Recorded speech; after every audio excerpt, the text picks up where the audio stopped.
জয় জগন্নাথ। আজ রথযাত্রা।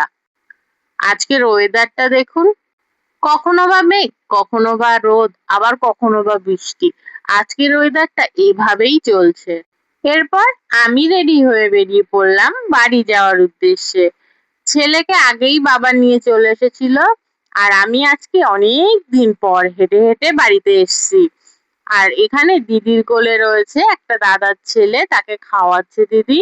আর আমাদের বাড়িতে সব সময় বাচ্চা কাচ্চায় ভরে থাকে। এই যে বাবার কোলে ছেলে, এইদিকে দিদির মেয়ে, কাকার ছেলে, ওইদিকে আরেকটা দাদার মেয়ে, মানে সব সময় বলতে পারো জমজমাট। এরপর চলে এসেছি জগন্নাথ দেবের দর্শন করতে, যার জন্য আজকে আসা। মা আর বাবা এখানে করে নিয়েছে ঠাকুরের জন্য প্রসাদ, সবাইকে এই খিচুড়ি প্রসাদই দেয়া হবে। এরপর বাড়িতে চলে আর এসে জগন্নাথের প্রসাদ আমরা সবাই মিলে খেয়ে নিলাম।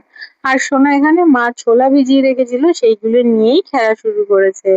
আর ওর দিদিভাই এসে ওকে বলছে, তাই ও দিদিভাইয়ের গায়ে জল ছিটিয়ে দিচ্ছে। এরপর ও দিদুনের কোলে উঠেছে, ওর দিদিভাইও কেন উঠেছে, দিদিভাইকে উঠতে দেবে না, দুষ্টুমি করছে। এরপর ছেলে আর ওর দিদিভাই দুজনে মিলে চলে গেল রথ টানতে দিদুনের সাথে। এই যে আমাদের এখানে ছোট্ট রথ, এই রথটি আমাদের এই কাকা নিজে হাতে তৈরি করেছে।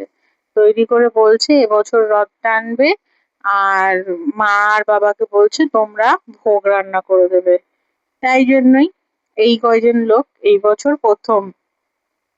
এবার মার সাথে তো দিদির মেয়ে আর ছেলে দুজনা গেছে রথ টানতে, আর প্রচন্ড বৃষ্টি নেমে গেছে, আর এদিকে বড় রথও বেরিয়ে গেছে, তাই আমরা গেছিলাম আনতে।